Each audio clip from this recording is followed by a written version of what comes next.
the minute he walked out. The ambush of Baby Cino.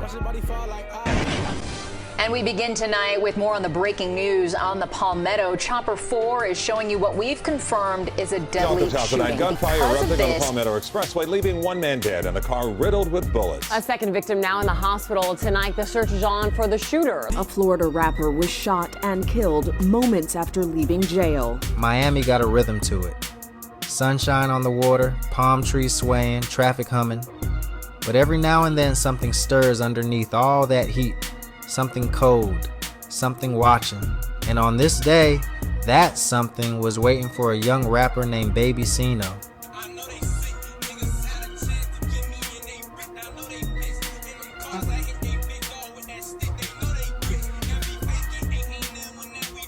It's Wednesday afternoon, just after 2 p.m. The doors at Turner Guilford Night Jail slide open, and 20-year-old Timothy Baby Cino Stark steps into the light. Fresh bond, fresh clothes, fresh start. At least that's what he thought. He looked over his shoulder one extra time like he already felt eyes on him. His homeboy, Dante Banks, pulls up in a red Nissan. Music low, windows down. They dap up, laugh a little, and pull into traffic. But the whole time, a dark-colored car sits across the street. Engine running. No movement inside, like it ain't being driven by a person, like it's being aimed. They hit the Palmetto Expressway, cars packed tight, sun glaring through the windshield. Then it happens. A shadow slides up behind them, quiet, smooth, no hesitation. The first shot rang out. Traffic erupts into chaos. The Nissan is shredded with bullets, metal twisting, glass raining down.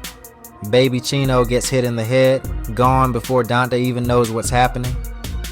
Dante takes one to the stomach but manages to stay conscious as the car coasts to a dead stop on the highway. The shooter's vehicle? It doesn't drift. It tears away, like something trying to escape daylight. Police later say it was a dark-colored vehicle fleeing at a high rate of speed. But nobody saw a driver, nobody saw a face. Some folks swear the tint was too dark.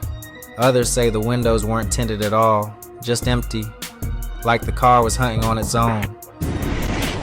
We're on top of some breaking news right now at 5 o'clock. A terrifying scene on the Palmetto Expressway as someone shoots into a car, killing someone inside.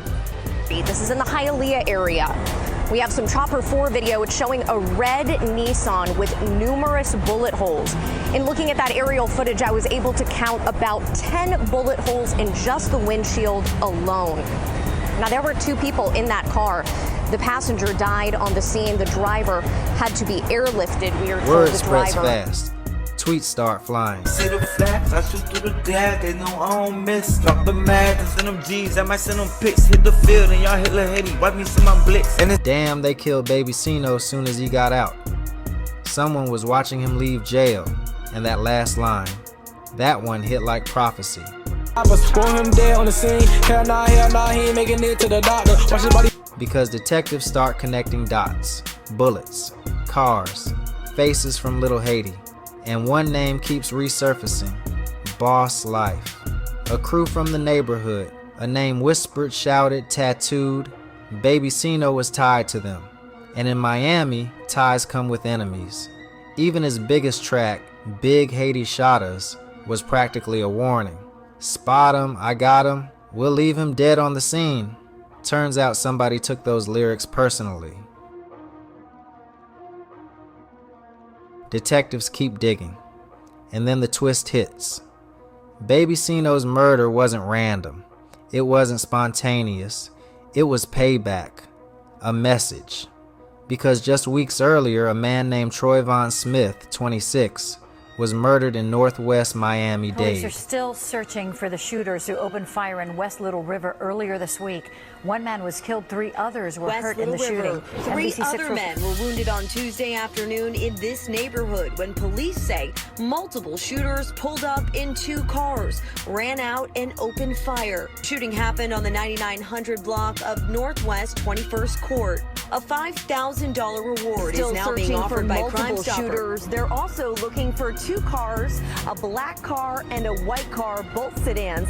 They say the suspects pulled up in those vehicles, ran out, and that's when they opened fire.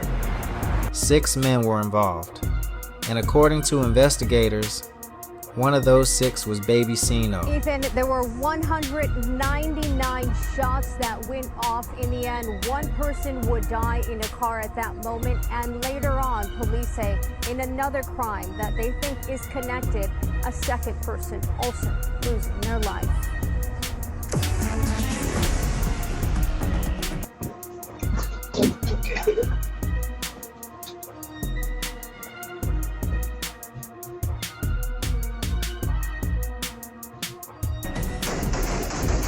Chilling surveillance video you'll only see on 7.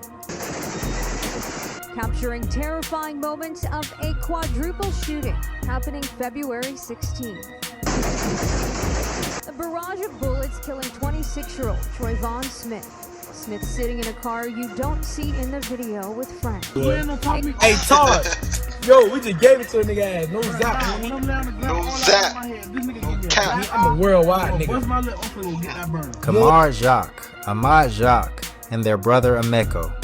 3 brothers woven deep into Miami's violent undercurrent.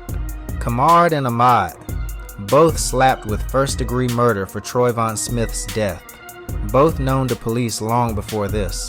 Kamar had a rap sheet stretching back to his teenage years. Guns in schools, shootouts in Miami Gardens. Ahmad got shot in the arm during a quadruple shooting linked to the same feud, then drove himself to the hospital in one of the Mercedes used in the hit. Ameko, the 3rd brother, wasn't far behind, accused in that quadruple shooting too. Even involved in a December hit and run in Brickell that left 2 college kids fighting for their 3 lives. were also seen on surveillance video at a 3rd crime scene. This Brickell hit and run that severely injured 2 college students late last year.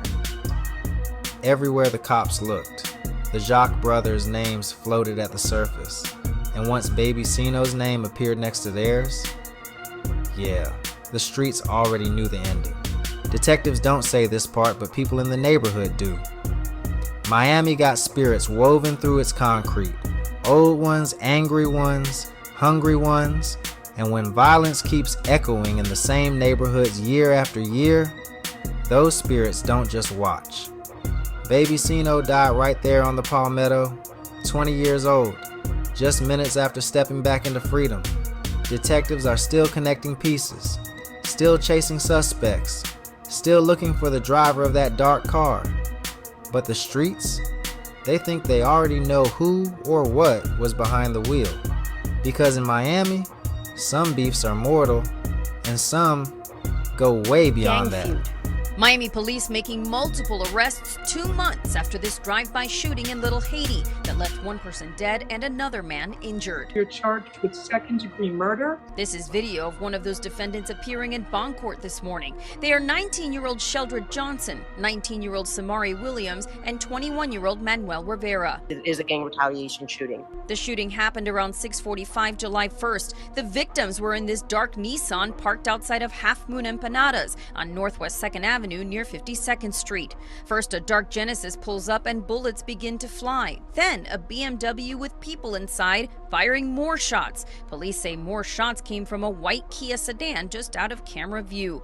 24-year-old Andre Mitchell was killed and a 2nd man would end up injured. Police say nearly 100 rounds were fired. The victim's vehicle was cased for approximately 30 minutes prior to the murder occurring. According to documents, investigators were able to use data from their cell phones as well as one of the vehicles used to place them all at the scene.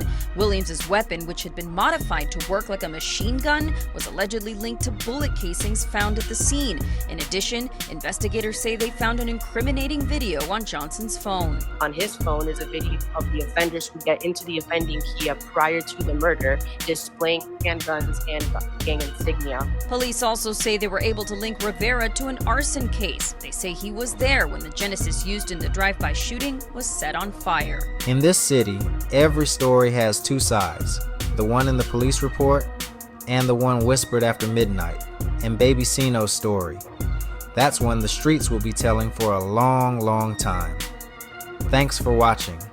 Another episode of The Other Side of the Bridge.